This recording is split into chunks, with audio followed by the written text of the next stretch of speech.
గత 18 నెలల్లో మేము చెప్పాం. మేము సూపర్ 6 అని చెప్పాము, సూపర్ 18 and 18 months చేశాం. మేము రాగానే పెన్షన్ చెప్పిన దానికంటే కూడా వెంటనే ఎక్కువ ఇచ్చాము. 3,000 ఉండాల్సింది 4,000 చేయడం కానీ, 6,000 చేయడం కానీ, 10,000 చేయడం కానీ, 15,000 చేయడం. ఇది ఒకే సంతకంతో అందరికీ వచ్చే విధంగా గత ప్రభుత్వం చేసినటువంటి, అంటే అప్పుడు 250, ఇప్పుడు 250, ఇప్పుడు 270 కాకుండా, అంటే నేను చెప్పేది ఎందుకు చెప్తానంటే, పేదవాడికి ఎప్పుడైతే మనం సంక్షేమ పథకాలు ఇస్తా అన్నామో అవి సక్రమంగా సకాలంలో ఇస్తే వారికి ఉపయోగపడుతుంది.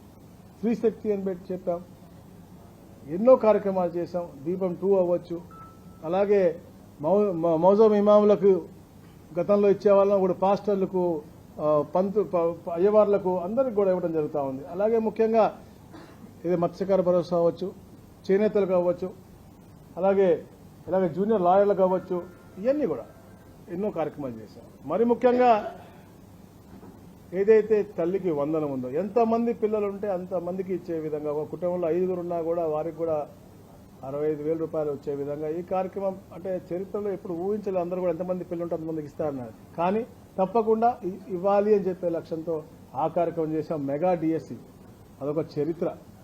ఎప్పుడు ఎవరు అలా చేయని విధంగా ఇచ్చిన మాట ప్రకారం గౌరవ లోకేష్ గారు ఆ కార్యక్రమం చేయటమే కాదు, వారి కుటుంబాలందరినీ కూడా పిలిచి వాళ్ళతో మాట్లాడి వాళ్ళతో ఇంటరాక్ట్ అయ్యి వాళ్ళకు ఉన్నటువంటి ఇష్యూస్ అన్ని కూడా మాట్లాడి చేసినటువంటి గొప్ప కార్యక్రమం అది. అలాగే మొన్న కానిస్టేబుల్స్ కూడా చూశారు, చేశారు.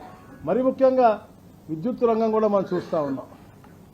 ఎన్నో సంస్కరణలు తీసుకొచ్చిన ప్రభుత్వం, అంటే గతంలో కూడా రిఫార్మ్స్ మేము చేశాం, ఇప్పుడు కూడా రిఫార్మ్స్ చేస్తా ఉన్నాం. పేదవాడికి ఎప్పుడు కూడా భారం కాకూడదని తప్పంతోనే ఈ ప్రభుత్వం పనిచేస్తూ ఉంది.